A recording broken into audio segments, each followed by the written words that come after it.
Hello and welcome to another MSDP tutorial video. In today's video, I'm going to demonstrate the Impulse Response Convolution module, which allows us to send our sound through a variety of emulated reverbs and amplifiers.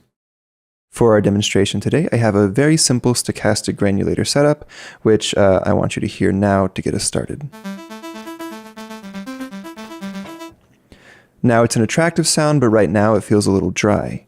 The IR Convolution module is a great way to add a little bit more depth to our sound using one of these three methods, either of convolution reverberation, amplifier simulation, or a convolution reverberation using a custom impulse response.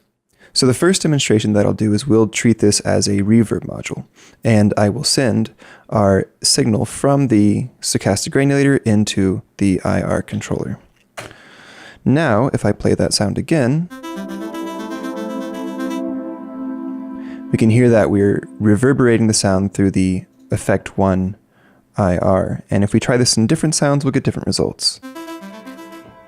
That's slightly more subtle.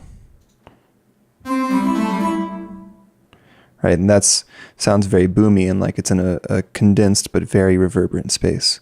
So I'm going to go back to that first effect, which I liked a lot.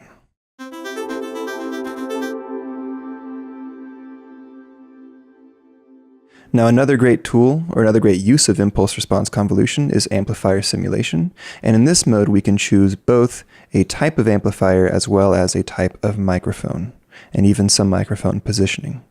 So in this mode, I prefer to send the signal through without sending it out to the speakers so we can hear the way that it changes the overall quality of the signal. And that's what the amp simulator is going to do. It's going to create a slightly different tone for our sound, depending on the combination that we choose.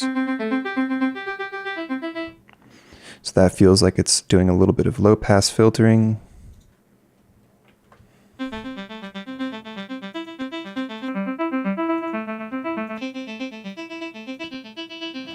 So we can hear different results based on the combination of amplifier and microphone that we select.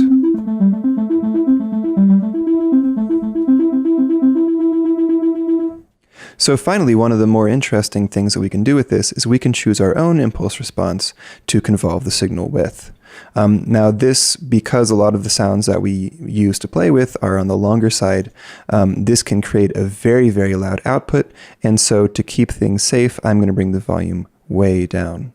But in effect, when we use a custom impulse response, what we're saying is, let's send the sound through this space, which can be a very funny idea if we wanted to do something like send the sound through, well, the boing sound effect, right?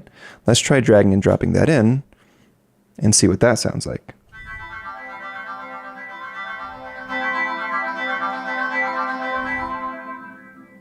A funny sound, but with a surprisingly good result.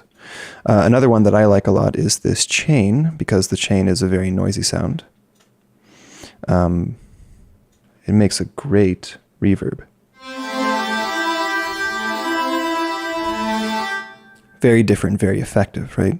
So we can see that the IR Convolution module, while very straightforward on its face, provides a lot of very interesting tools to change the timbre and the quality and to add more depth to any sound that we send through it.